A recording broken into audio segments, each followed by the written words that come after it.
Paris, Paris, teu rio é o rio Sena. Paris, Paris, tens loura, mas não tens morena. Que lindas mulheres de olhos azuis, tu és a cidade luz. Paris, Paris, je t'aime, mas eu gosto muito mais do Leme. Paris, Paris, teu rio é o rio Sena. Que lindas mulheres de olhos azuis, tu és a cidade luz. Olá, gente. Chegamos naquela época que quem ama o futebol fica com o coração palpitando. A expectativa cresce porque a Copa está chegando. Para falar um pouco sobre mundiais de futebol, a gente vai fazer uma viagem de 80 anos. Vai falar sobre as Copas que têm uma coisa em comum com essa de agora, Rússia 2018. Nós vamos à França em 38, a Suécia 58, a Argentina 78 e voltamos de novo à França em 98. Aliás, começamos por Paris, começamos por Bordeaux, começamos pela Copa de 1938, que foi a primeira que mostrou para o mundo que o Brasil era uma potência do futebol mundial e também mostrou para nós mesmos o nosso primeiro popstar da bola.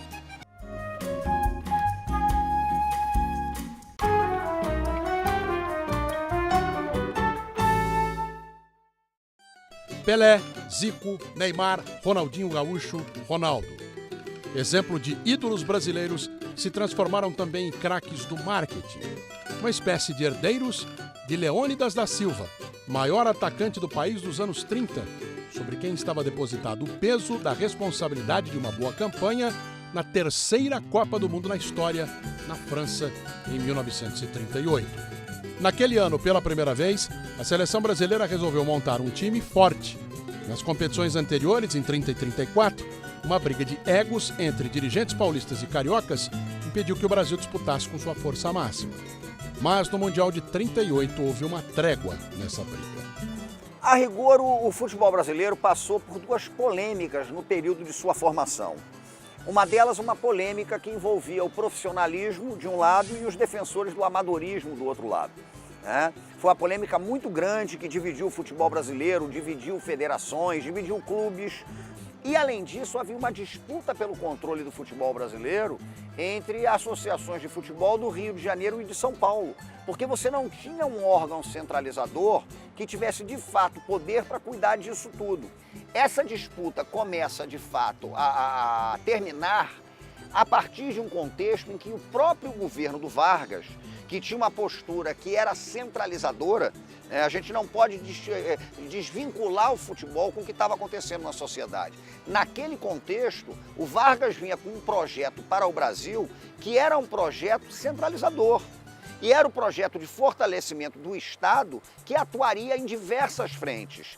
Nesse sentido, para a Copa de 38, no momento em que o próprio governo já percebia o futebol como um elemento muito interessante para você construir um certo mito de identidade nacional, a partir do convívio cordial entre as raças, a partir de uma ideia de Brasil mestiço, que é a ideologia oficial do Estado Novo, você começa a criar uma série de órgãos que vão centralizando tudo, inclusive centralizando o próprio esporte, centralizando o desporto como um todo.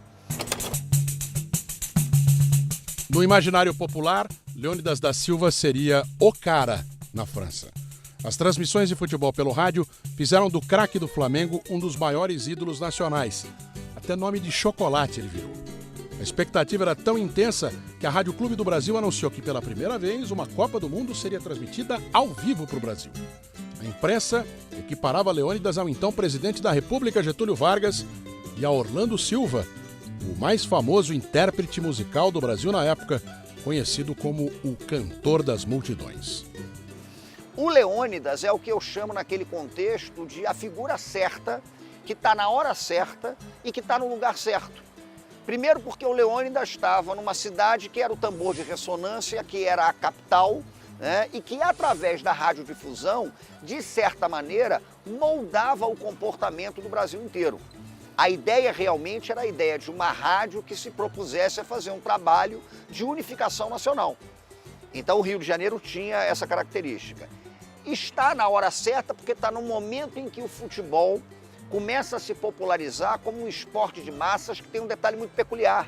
Se a gente compara o futebol e o samba, eles fazem caminhos inversos. O samba é aquele elemento oriundo das classes subalternas, dos afrodescendentes, dos pobres, e que acaba sendo cooptado pelo Estado para a elaboração de um certo discurso de identidade nacional. O futebol é o inverso. O futebol, a rigor, ele surge como um esporte de elite no Brasil, mas que acaba sendo também cooptado pelo Estado para a construção de uma certa ideia de identidade nacional. Nesse sentido, o que o Orlando Silva foi para a música como cantor das multidões, o Leônidas foi para o futebol. Então eram duas figuras icônicas que se prestavam bem ao papel de elaboração do discurso do futebol e do samba como elementos definidores da identidade brasileira. Então o Leônidas talvez tenha sido o primeiro exemplo, de fato, no Brasil, de um jogador, inclusive, que se preocupou com a imagem. A maneira como ele ia aparecer, né, a questão do ídolo, andava em carrões, por exemplo, fazia propaganda. Então o Leônidas da Silva, nesse sentido, na década de 30, ele já tem esse destaque. Na Copa de 34 ele teve uma participação mais discreta, fez apenas um gol, mas na Copa de 38 ele, sem dúvida alguma, já tinha sido alçado à condição de um ídolo do esporte. Com grande apoio popular, a seleção brasileira, na sua preparação aqui no Brasil, passou pelo Rio de Janeiro e por Caxambu, no interior de Minas, antes de zarpar para a Europa no navio Arlanza. Pela frente, a terceira Copa do Mundo e até então o seu maior desafio, de fato, tentar vencê-la. O principal adversário, a principal seleção à frente da brasileira era a italiana, muito e fortemente utilizada pelo governo fascista de Benito Mussolini como máquina de propaganda. Em 38 a Europa está às vésperas da Segunda Guerra Mundial, né? Que era um conflito que já estava mais ou menos delineado naquela ocasião, de 1938. Era a segunda Copa seguida na Europa, que faz inclusive com que a Argentina e o Uruguai boicotem a Copa. Naquele contexto ali, daqui a pouco a Tchecoslováquia, os Sudetos vão ser anexados pelo nazismo. O Hitler, na Conferência de Munique, deixa claro que vai anexar aquela região da Tchecoslováquia, né? Então, tudo levava a crer que a guerra ia começar. A Espanha estava em guerra civil ali do lado. A Guerra Civil Espanhola já estava acontecendo. Tanto que a Espanha não joga a Copa porque está em guerra civil. Então é curioso como tem uma guerra civil fortíssima, né, do lado de onde a Copa do Mundo é realizada. A Alemanha do Hitler, por exemplo, bombardeia Guernica, com a Luftwaffe, que é a aviação nazista. Tudo isso acontecendo na Espanha. O Picasso pinta Guernica naquele contexto do horror da Guerra Civil Espanhola. Então era uma Europa empolvorosa, era arriscadíssimo o certame, era uma Europa em que do lado da França, um país que faz fronteira com a França, a Espanha, estava numa guerra civil extremamente violenta. A Guerra Civil Espanhola estava pegando fogo ali, né, com os aviões nazistas sobrevoando a Espanha e mandando bomba para dentro da Espanha, e uma Copa do Mundo jogada nesse clima, né? Chega a ser quase inacreditável a gente pensar numa Copa do Mundo disputada na Europa, na França, em 1938. Jogadores e comissão técnica pisaram em solo francês no dia 15 de maio de 1938. Foram 20 dias de preparação na Europa até a estreia contra a Polônia, em Estrasburgo. As duas seleções protagonizaram um duelo que entrou para a história das Copas do Mundo, com direito à prorrogação e um confronto de 11 gols. No fim das contas, vitória brasileira por 6-5. Leônidas fez 3, ganhou de um jornalista da revista Paris Match o apelido que mudou sua vida, Diamante Negro. Um jogo que marcou a trajetória dele, principalmente por causa de um gol tipicamente brasileiro. O gol do Pé Descalço é muito interessante porque a Copa na época não tinha televisão, então o que você ouvia era rádio, né? Como é que a rádio narrava aquele tipo de coisa. E o rádio tem o poder de fazer você imaginar as coisas as mais diversas, né? E o que se fala do gol de pé descalço, o próprio Leônidas depois dizia isso, que de fato ele fez o gol de pé descalço, porque aí teve gente dizendo, não, isso aí é um mito, é uma lenda, não houve gol de pé descalço. O Leônidas confirmava e testemunhas confirmavam que ele fez um gol de pé descalço. No Brasil teve gente que começou a dizer que a chuteira do Leônidas estourou e que aí ele jogou descalço. Teve gente começando a dizer que o Leônidas jogou a chuteira que estava apertada para fora e começou a jogar descalço e ninguém percebeu, né? Então as mais variadas versões sobre o gol de pé descalço. De certa forma é o gol da malandragem, né? De certa forma é aquele gol Zé Pilintra, né? Aquele gol do malandro que ali tá na merda e tal, o sujeito deu bobeira e quando você dá bobeira o malandro vai lá, né? E encaçapa. Classificada a seleção brasileira partia para Bordeaux disputar a batalha das quartas de final. Batalha mesmo, sem vencedores, mas com muitos expulsos e com muitas fraturas. A gente conta essa história daqui a pouco, quando a gente voltar com a nossa série 8 de Copas.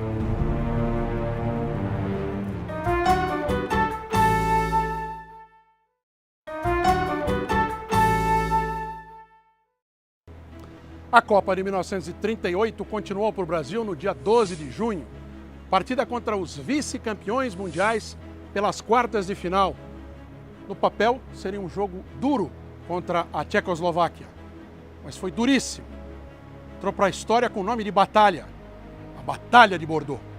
Leônidas jogou muito e abriu o placar no primeiro tempo. Os tchecos reagiram com violência e o gramado do Parc Lercure se transformou numa praça de guerra. Saldo do combate: 5 machucados, sendo que 2 tchecos tiveram fraturas. 3 jogadores foram expulsos. Foi a partida com o maior número de expulsões em todas as Copas até 2006, quando Portugal e Holanda fizeram um jogo com 4 cartões vermelhos. Em 38 não dá para dizer que houve cartão vermelho, porque este símbolo para a expulsão só foi inventado na Copa de 70. E é considerado um dos jogos mais violentos da história do futebol. A Batalha de Bordeaux, que tem ferido, tem 2 jogadores tchecos que vão parar no hospital, né? Tem gente expulsa, o jogo é uma loucura. Então é um jogo marcado pelo perfil extremamente violento. O Brasil, ele protagoniza 2 dos jogos mais violentos da história das Copas do Mundo. A Batalha de Bordeaux, que para muita gente é o jogo mais violento da história das Copas, esse Brasil-Tchecoslováquia. Você terminar o jogo com 6 jogadores saindo, 2 jogadores parando no hospital, você imagina o que é isso, né? E o Brasil protagoniza depois a Batalha de Berna, em 54, contra a Hungria, que é também uma pancadaria célebre, né? O jogo terminou empatado em 1-1 e obrigou a realização de uma partida extra. Com menos violência, venceu o Brasil, 2-1. Leônidas deixou mais um gol. A seleção chegava pela primeira vez à semifinal de uma Copa do Mundo.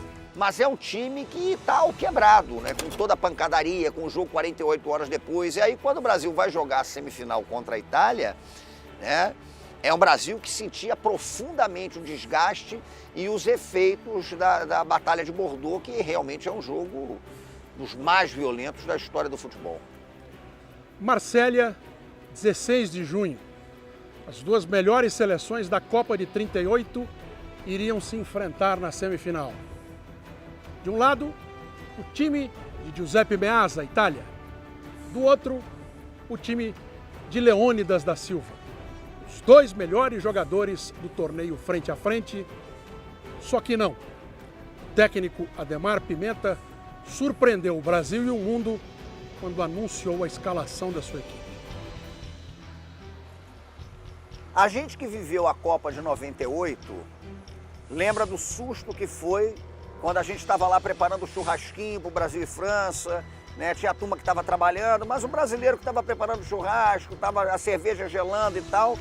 E aí quando a gente vê, tem a notícia de que o Ronaldo, né? O Ronaldo não ia jogar o jogo final contra a França e foi um estupor. Para 38 foi um susto, porque o Ademar Pimenta, o técnico do Brasil, simplesmente não escala o Leônidas para a semifinal contra a Itália e não escala o time, também não foi escalado, né? Então surgiram os mais variados boatos, de que o técnico tinha ficado maluco, né? De que era doideira do Pimenta, de que ele estava poupando o Leônidas pela certeza absoluta de que o Brasil já estava na final, né? Então surgiram as mais desvairadas versões sobre o porquê do Leônidas não jogar um jogo de semifinal. o artilheiro da Copa do Mundo, o craque do Brasil, então surgiu de tudo. Até mesmo essa suposta ideia da arrogância brasileira de poupar o jogador para a final. Mas o próprio Leônidas depois fala que ele vinha realmente sentindo, a puxada foi muito forte, o jogo com a Polônia debaixo de chuva, né, os 2 jogos contra a Tchecoslováquia, um jogo muito exaustivo, né, o primeiro jogo e tal. Então o Leônidas acaba sentindo, o Leônidas não estava nas melhores condições de fato e acaba ficando de fora. Mas foi um estupor que gerou polêmica durante décadas, né, sobre por que Leônidas da Silva não teria jogado a semifinal na Copa de 38. O João Saldanha, por exemplo, fala que foi a esse jogo.